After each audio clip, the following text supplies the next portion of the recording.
There was an old man who would walk along the beach every morning before work, and he was walking along the shore early one morning after a big storm had passed, and found the beach littered with starfish. And as he continued further down the shore, he suddenly noticed a small boy in the distance who was picking up shells from the shore and gently throwing them into the ocean.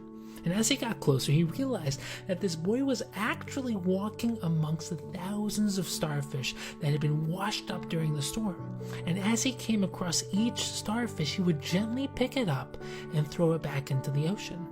Amused, the man approached the child and asked, "Young boy, why are you doing this? Look at this beach, it's littered with thousands of starfish. You can't save them all. What difference can you make?" The young boy looked down, momentarily crushed, but after a few seconds, he bent down again, picked up another starfish, and with all his might, hurled it into the ocean. He smiled up at the man and said, "I made a difference to that one." The old man paused, intrigued, and after a few moments he joined the boy in throwing starfish back into the sea. And soon others joined, and within a short time all the starfish were saved. Now, this story relates to a fundamental theme in Judaism. On the one hand, we all believe that we're unique and special. On the other hand, we sometimes struggle to experience our individuality, feeling almost lost in the crowd. If you've ever walked the streets of a crowded city surrounded by thousands of people walking in different directions, you may have felt almost invisible. I mean, we live on a planet with over 7 billion people. Planet Earth itself is a speck in the universe, so if our planet is so infinitesimally small relative to the universe, and within our planet, each of us is only one of more than 7 billion people, how are we supposed to feel special and unique? And making this even more difficult is the Torah's emphasis on unity and community. Countless Torah themes and halachos are centered around the value of the community and how we have to dedicate ourselves to the greater good of the Jewish people. So if everyone is unique and individually important, how are we supposed to understand the concept of unity and the need to work towards becoming part of something bigger than ourselves? Do we have to sacrifice our uniqueness and individuality for the sake of the klal, for the greater good of the community? Many feel as though Judaism aims to remove one's individual identity and sense of self, instead training us to be a uniform group of people solely committed to Hashem and Klal Yisrael. So what's the deeper Jewish approach to this struggle and conflict between individuality and community, between uniqueness and being part of a unified group? Well, in Parshas Vayechid, Yaakov Avinu gives each of his sons a bracha, a blessing, before his death. And one might expect Yaakov to leave his children with words of love, positivity, and encouragement. So it's therefore quite surprising to see that many of Yaakov's brachos appear to be exactly the opposite.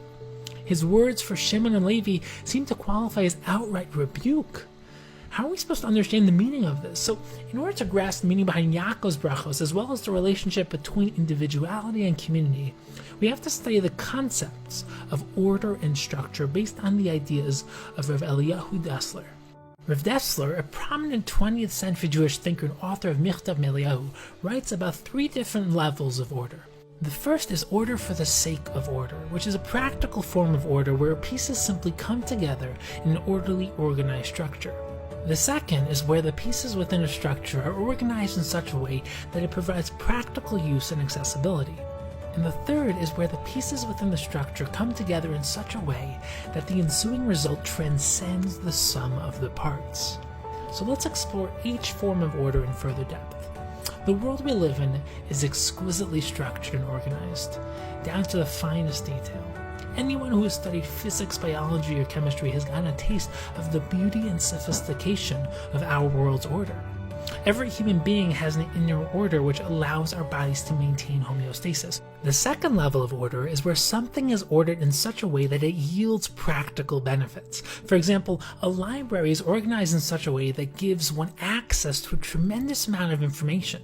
The order facilitates this accessibility. So Rav Elchanan Wasserman asked, is it better to have 20,000 books or 20 books? And while many are quick to say 20,000, the answer is not so simple because it actually depends. Do you have an organizing index? Because if you have 20,000 unorganized books, they'll be nearly useless. You won't be able to find a single book you're looking for.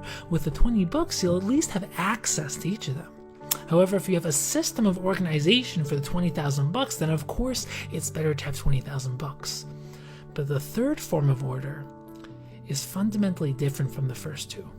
Because in this level of order, pieces come together in such a way that they create something greater than the sum of their parts. It's where the parts come together into a oneness, in a way that creates something which transcends the parts themselves. In neurobiology and physics, this would be referred to as emergent phenomena. I'll give you an example. Take a radio. It's comprised of numerous parts and components, which on their own are practically worthless. However, when these same pieces are organized in exactly the right way, something emanates from them, a radio signal.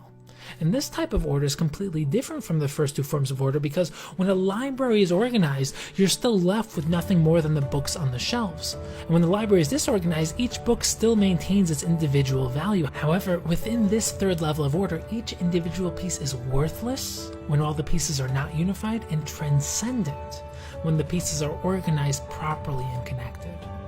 And an identifying characteristic of this third form of order is that when a single piece from the structure is missing, the entire structure is affected. And this is because each piece is intrinsic and fundamental. If a single screw in the radio is missing, the entire radio won't work. If a single note of a song is missing, the entire melody is affected. However, if a number of books are missing from the library, the rest of the library will be unaffected. This idea is most potently clear in its application to human genes and DNA. If a single chromosome is missing from an embryo, the child will unfortunately grow up with extremely severe defects. All of this from one missing chromosome. And this brings us back to our original question, wherein we find a conflict between our own individual sense of uniqueness and the fact that we're part of something bigger than ourselves. On the one hand, we each have a deep desire to be unique, to stand out. And what is sometimes referred to as the Lone Ranger syndrome, we all have the desire to be the hero, the superstar, to have the spotlight shine solely on us as we unaidedly save the day. We have a sense of unique purpose. We know that we were created for a specific reason. We know that we have talents and gifts that no one else in the world possesses. We want to be seen, heard, and understood. We wish to be important, accepted, and cared about. And on the other hand, we simultaneously understand that this world is not only about me. We're part of something infinitely greater than ourselves. I mean, looking at the night sky, we can't help but to feel ourselves shrink into nothingness, realizing just how small we truly are. We're part of a plan, a grand cosmic story, which expands far beyond the borders of our own individual life. And strangely enough, we actually enjoy experiences where we melt into the background of something infinitely bigger than ourselves. If you've ever been to a stirring kumsitz, which is where people are just singing and the lights are off and the music is playing, then you know how spectacular it feels to be nothing. To be neither heard nor seen as an individual, nor to see or hear anyone else. All you hear is the collective echoing of hundreds of voices pouring out their souls. All you see is shadows and oneness. So which one of these desires is truly important? Which one do we most strongly crave? Do we prefer to be unique, to focus on our own individuality and uniqueness, to stand out from the crowd? Or do we prefer to be part of the crowd, to find ourselves sewn within the fabric of the klal, to hide within that which is infinitely greater than ourselves? And the ideal is to synthesize both.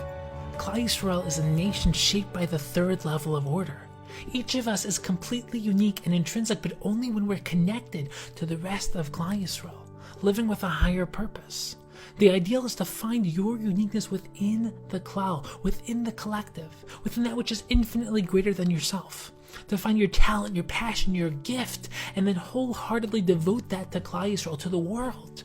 We need to ask ourselves, how can my uniqueness contribute to the Jewish people and to the world as a whole? And then we have to turn the focus of our life towards actualizing our unique potential, towards becoming the person we're meant to become.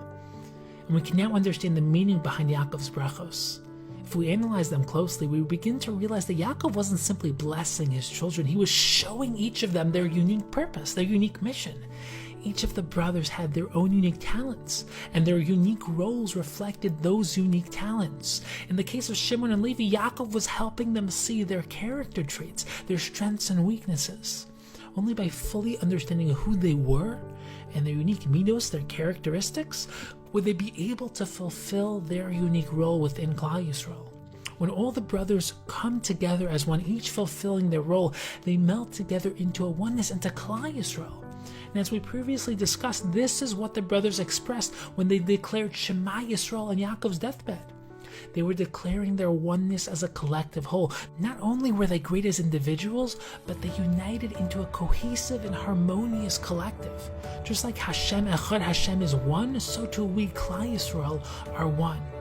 And as descendants of Yaakov and the Shvatim, Yaakov's brachos must echo resoundingly in our ears.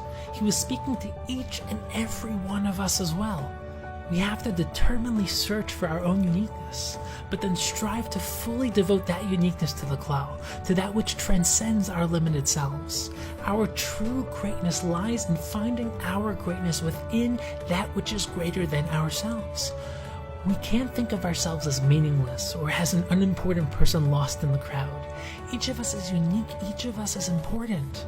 But our true importance lies within the deep understanding of how we can fit into that which is greater than ourselves. The Mishnah says that we have to consider it as if the world was created for us. And the deep explanation behind this is as follows. Each of us plays a unique role in this cosmic symphony we call life.